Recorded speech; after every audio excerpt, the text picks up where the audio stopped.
Hello, welcome back to my channel. എന്തെല്ലാം ഉണ്ട്, സുഖമല്ലേ? ഞങ്ങൾക്കിവിടെ അൽഹംദുലില്ലാഹ് അടിപൊളിയായിട്ട് പോകുന്നു. അപ്പോൾ ഇന്നൊരു അടിപൊളി ബിരിയാണി റെസിപ്പി കണ്ടാലോ? നമ്മൾ കേരള സ്റ്റൈൽ ബിരിയാണി, മലബാർ ബിരിയാണി ഒന്നല്ല, ഒരു വെറൈറ്റി ബിരിയാണി, ആംബൂർ ബിരിയാണി. അപ്പോൾ റെസിപ്പിയിലേക്ക് പോകുന്നതിന് മുമ്പ് എന്നും പറയുന്ന പോലെ ചാനലൊന്ന് സബ്സ്ക്രൈബ് ചെയ്ത് സപ്പോർട്ട് ചെയ്യണേ. അപ്പോൾ ഇതിനാവശ്യമായിട്ട് ഒരു 12 ഉണക്കമുളക് ചൂടുവെള്ളത്തിൽ ഒരു 10-15 മിനിറ്റ് ഒന്ന് സോക്ക് ചെയ്ത് വെക്കാം. പിന്നെ വേണ്ടത് 2 ഉള്ളിയും 1 തക്കാളിയാണ്. 2 മീഡിയം സൈസ് ഉള്ളിയും കുറച്ചൊരു വലിയൊരു തക്കാളിയും കൂടി ഇതിന് മതി. അത് നല്ല രീതിയിലൊന്ന് സ്ലൈസ് ചെയ്ത് മാറ്റി വെക്കാം. ഇനി നമുക്കൊരു പേസ്റ്റ് ഉണ്ടാക്കണം. ഇങ്ങനെ ചെയ്യൽ നിർബന്ധമാണ് കേട്ടോ. ഇതിന് പകരം ഈ ഉണക്കമുളകിന് പകരം മുളക് പൊടി ഒന്നും യൂസ് ചെയ്യരുത്. ഈ ഉണക്കമുളക് ഇങ്ങനെ പേസ്റ്റ് ചെയ്തിടുമ്പോൾ വേറെ തന്നെ ഒരു ടേസ്റ്റാണ്. അപ്പോൾ നമുക്ക് ഇതൊന്ന് ഒരു പേസ്റ്റ് ആക്കി എടുക്കണം. അതിന് വേണ്ടിയിട്ട് ഈ നമ്മൾ പുതിർത്തി വെച്ച് ഉണക്കമുളക് ഒരു ജാറിലേക്ക് ഇട്ടിട്ടുണ്ട്.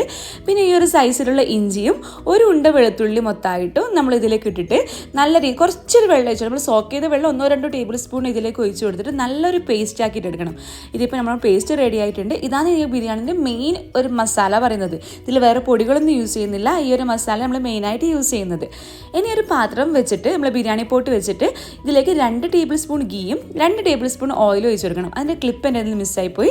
2 ഈക്വലായിട്ട് 2 ടേബിൾ സ്പൂൺ നെയ്യും 2 ടേബിൾ സ്പൂൺ ഓയിൽ ഒഴിച്ച് കൊടുക്കുക. പിന്നെ ഓൾ സ്പൈസസ് ആയിട്ട് 2 ഏലക്ക, 2 പട്ട, ഒരു ചെറിയ പീസ് ഗ്രാമ്പൂ, പിന്നെ ഒരു ബേ ലീഫ്, പിന്നെ ഒരു കൈപ്പിടി കാഷ്യൂനട്ട് ഇട്ടിട്ട് നല്ല രീതിയിലൊന്ന് വറുത്തെടുക്കാം.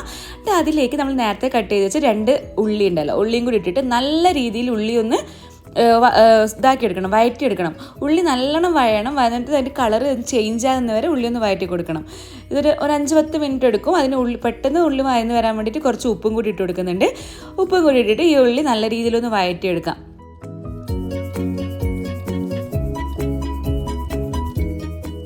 ഇനി ഈ സമയം കൊണ്ട് നമുക്ക് ഈ ആംബൂർ ബിരിയാണിക്ക് വേണ്ടി ഒരു ജീരകശാല റൈസാണ് വേണ്ടത്.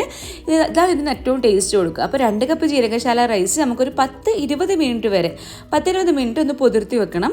ഇത് 2 കപ്പിനുള്ള മെഷർമെൻറ്റാണ് അവിടെ പറയുന്നത്. അപ്പോൾ നമുക്ക് കൂടുതൽ എമൗണ്ട് ആക്കുന്ന സമയത്ത് ഇതൊക്കെ ഡബിൾ ചെയ്തിട്ട് എടുക്കാം. ഇപ്പോൾ ഉള്ളി നല്ല രീതിയിൽ വഴന്ന് വന്നിട്ട് ചെറുതായിട്ട് കളറൊക്കെ മാറിയിട്ടുണ്ട്. ഈ സമയത്ത് നമ്മൾ നേരത്തെ പേസ്റ്റ് ചെയ്ത് വെച്ചിട്ടുള്ള മുളകും ഇഞ്ചിയും വെളുത്തുള്ളിയും തമ്മിലുള്ള ആ പേസ്റ്റും കൂടി ഇട്ട് കൊടുത്തിട്ട് നല്ല രീതിയിലൊന്ന് വഴറ്റിയെടുക്കാം. ഇതിൻ്റെ പച്ചമണം നല്ല രീതിയിൽ പോകണം, അല്ലെങ്കിൽ മുളകിൻ്റെ കുത്തൽ വരും റൈസിന്. അതുകൊണ്ട് ഒരു 5 മിനിറ്റ് എങ്കിലും ഈ ഒരു ഓയിലിലും ഉള്ളിൻ്റെ കൂടെ ഇത് നല്ല രീതിയിലൊന്ന് വഴറ്റിയെടുക്കണം. അപ്പോൾ ഇതിൻ്റെ കളർ ചെറുതായിട്ടൊന്ന് സ്ലൈറ്റായിട്ട് മാറും. ചെറുതായിട്ട് കളറ് മാറിയിട്ട് അതിൻ്റെ ഓയിലൊന്ന് തെളിഞ്ഞ് വരുന്നവരെ ഇത് നല്ല രീതിയിലൊന്ന് വഴറ്റി കൊടുക്കുക. ഇനി ഇതിപ്പോൾ വഴന്ന് വന്ന ശേഷം നമുക്ക് ഇതിലേക്ക് തക്കാളി ഇട്ട് കൊടുക്കണം. ഒരു മീഡിയം സൈസുള്ള തക്കാളി സ്ലൈസ് ചെയ്തതാണ്, അതും കൂടി ഇട്ട് കൊടുത്തിട്ട് തക്കാളിയും ഈ മസാലകളൊക്കെ നല്ല രീതിയിൽ സോഫ്റ്റായിട്ട് വരുന്നത് വരെ നമുക്കിതൊന്ന് വഴറ്റിയെടുക്കാം.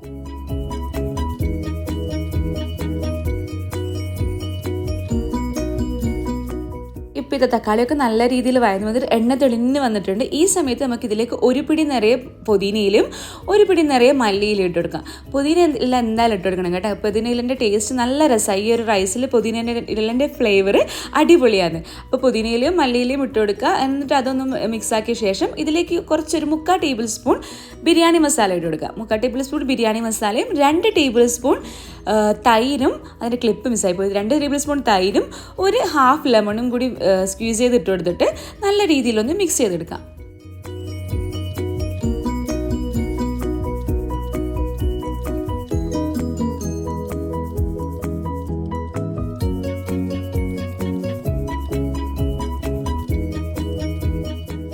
അപ്പോൾ അതൊക്കെ നല്ല രീതിയിൽ മിക്സ് ആക്കിയ ശേഷം 3/4 കിലോ ചിക്കനാണ് ഇതിലേക്ക് ഇട്ട് കൊടുക്കുന്നത്. ചിക്കൻ ഇടുമ്പോൾ വലിയ പീസാക്കേണ്ട ആവശ്യമില്ല.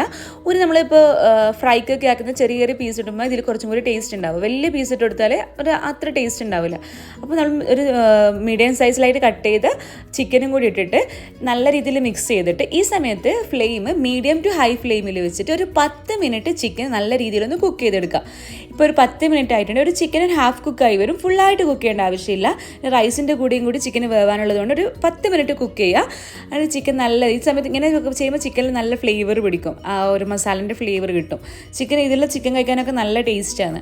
അപ്പോൾ ഇങ്ങനെ ഒരു 10 മിനിറ്റ് മിക്സ് ചെയ്ത ശേഷം നമുക്ക് ഇതിലേക്ക് ചൂട് വെള്ളം വേണം ഒഴിച്ചു കൊടുക്കാൻ വേണ്ടി. റൈസിന് ആവശ്യമായിട്ട് 1 കപ്പ് റൈസിന് 1.25 കപ്പ് വെള്ളം വേണം ഒഴിച്ചു കൊടുക്കാൻ. നോർമലി നമ്മൾ നെയ്ച്ചോറൊക്കെ വെക്കുമ്പോൾ 1 കപ്പിന് 2 കപ്പ് വെള്ളമല്ലേ ഒഴിക്കുക. ഇതിൽ അത്ര ആവശ്യമില്ല, കാരണം ചിക്കനിലും മസാലയിലൊക്കെ വെള്ളം ഉണ്ടാവും. അപ്പോൾ പിന്നെ നമ്മൾ പൊതിർത്തി വെച്ചിട്ടുണ്ട്. അതുകൊണ്ട് 1 കപ്പ് റൈസിന് 1.25 കപ്പ് വെള്ളം ഒഴിച്ചു കൊടുക്കുക. പിന്നെ ആവശ്യത്തിനുള്ള ഉപ്പും കൂടി ഇട്ട് കൊടുക്കാം.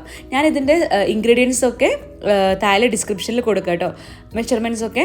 ഇനിയിപ്പോൾ ആവശ്യത്തിന് ഉപ്പിട്ട് കൊടുക്കും. ഉപ്പിട്ട് കൊടുക്കുമ്പോൾ നമ്മൾ ഈ വെള്ളത്തിൽ ഉപ്പ് കുറച്ച് മുൻപിൽ നിൽക്കണം, എന്നാലത് റൈസൊക്കെ കുക്ക് ചെയ്ത് വരുമ്പോൾ ഉപ്പ് കറക്റ്റ് ആവുള്ളൂ. അപ്പോൾ ഇത് വെള്ളം നല്ലോണം തിളച്ച് വന്നിട്ടുണ്ട്. ഈ സമയത്ത് വേണം നമുക്ക് റൈസ് ഇട്ട് കൊടുക്കാൻ. ഇപ്പോഴും ഫ്ലെയിം മീഡിയം ടു ഹൈയിൽ ഇട്ട് കൊടുക്കണം. അങ്ങനെ ഇട്ട് കൊടുത്തിട്ട് നല്ല രീതിയിലൊന്ന് മിക്സ് ചെയ്ത് കൊടുക്കുക. ഇനി നമ്മൾ ഈ ചിക്കൻ്റെ വെള്ളം ഈ റൈസിലെ വെള്ളം ഒന്ന് വറ്റിയിട്ട് റൈസിന് ഈക്വലായിട്ട് വരുന്നത് വരെ നമുക്ക് മീഡിയം ടു ഹൈ ഫ്ലെയിമിൽ വെച്ച് കൊടുക്കാം. ഇതൊന്ന് നല്ല തിളച്ച് വരുമ്പോൾ മൂടി വെച്ചിട്ട് നമുക്ക് വെയിറ്റ് ചെയ്യാം.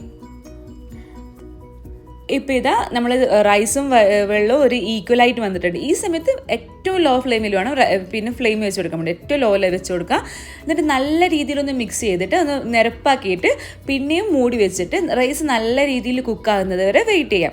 ഒരു 5-10 മിനിറ്റോടെ തന്നെ റൈസ് നല്ല രീതിയിൽ കുക്കാവും. ഇനി ഇതിങ്ങനെ ചെയ്തിട്ട് ഒന്ന് മൂടി വെച്ചിട്ട് വെള്ളം വറ്റിയിട്ട് നമുക്ക് ഓപ്പൺ ചെയ്യാം. ഇപ്പോൾ ഇത് അത്യാവശ്യം അതിൻ്റെ വെള്ളമൊക്കെ വറ്റിയിട്ടുണ്ട്. ഈ സമയത്ത് നമുക്ക് ഫ്ലെയിം ഓഫ് ചെയ്ത് കൊടുക്കാം. ഈ സമയത്ത് നിങ്ങൾ വിചാരിക്കും വെള്ളം കൂടുതലാണ്, കാരണം റൈസൊക്കെ ഒന്ന് സ്റ്റിക്കി ആയിട്ടുണ്ടാവും. പക്ഷേ നമ്മൾ ഈ ഒരു 10-20 മിനിറ്റ്, ഒരു അരമണിക്കൂർ നമുക്ക് ഇത് ക്ലോസ് ചെയ്ത് വെക്കണം. ആ സമയത്ത് ഇത് അടിപൊളിയായിട്ട് കിട്ടും. ഇത് ഇപ്പോൾ ഫ്ലെയിം ഓഫ് ചെയ്ത പാട് കഴിക്കരുത്, അന്നേരം അങ്ങനെ റൈസിൻ്റെ ഒരു കറക്റ്റ് പരിവാകില്ല. ഇത് നമ്മൾ നല്ലോണം ഒന്ന് മിക്സ് ചെയ്തിട്ട് ഒരു 10-20 മിനിറ്റ് അല്ലെങ്കിൽ അരമണിക്കൂർ ഇതിങ്ങനെ തന്നെ മൂടി വെച്ച് കൊടുക്കാം. മൂടി വെച്ചിട്ട് ഒരു അരമണിക്കൂറിന് ശേഷം ഓപ്പൺ ആകുമ്പോൾ നല്ല കറക്റ്റ് പരുവത്തിലുള്ള റൈസ് കിട്ടും. ഇപ്പം ഞാനിത് അരമണിക്കൂർ ഇങ്ങനെ മൂടി വെച്ചിട്ടുണ്ട്. ഇപ്പോൾ അടിപൊളിയായിട്ട് വന്നിട്ടുണ്ട്. ആ സ്റ്റിക്കിനെസ്സൊക്കെ മാറിയിട്ട് ചോറൊക്കെ നല്ല വിട്ടിട്ട് അടിപൊളിയായിട്ട് കിട്ടിയിട്ടുണ്ട്. അപ്പോൾ നല്ല അടിപൊളി ഫ്ലേവറുള്ളൊരു റൈസായത് കേട്ടോ. ഇപ്പോൾ ഇതിൻ്റെ ഏറ്റവും ബെസ്റ്റ് കോമ്പിനേഷൻ എന്ന് പറഞ്ഞാൽ നല്ല ഡ്രൈ ആയിട്ടുള്ള ചിക്കൻ ഫ്രൈയും തൈരും, ഇത് രണ്ടും ഉണ്ടെങ്കിൽ ഒരു അടാർ ഐറ്റം ഇത്. അപ്പോൾ എപ്പോഴും സാധാ ബിരിയാണിയൊക്കെ ആക്കുമ്പോൾ ഒരു വെറൈറ്റിക്ക് വേണ്ടിയിട്ട് ഉണ്ടാക്കി വെക്കുക. നമ്മൾ കേരള സ്റ്റൈൽ ബിരിയാണിൻ്റെ ഫ്ലേവറേ അല്ല, എൻറ്റയർലി ഡിഫറെൻ്റ് ആണ്. നല്ല എല്ലാവർക്കും ഇഷ്ടമാവുന്ന ഒരു സ്പൈസിയൊക്കെ ഇഷ്ടമുള്ളവർക്ക് നല്ല രീതിയിൽ ഇഷ്ടമാവുന്ന ഒരു ബിരിയാണിയാണ്. അപ്പോൾ ഉണ്ടാക്കാത്തവരും ടേസ്റ്റ് ചെയ്യാത്തവരും എന്തായാലും ഒന്ന് ട്രൈ ചെയ്ത് നോക്കുക. എന്നിട്ട് നിങ്ങൾക്ക് ഇഷ്ടമാവുകയാണോ ഇല്ലെന്നൊക്കെ കമൻസിൽ അറിയിക്കുക കേട്ടോ. അപ്പോൾ ചാനൽ സബ്സ്ക്രൈബ് ചെയ്യാനും ലൈക്ക് ചെയ്യാനും മറക്കരുത്. Thank you.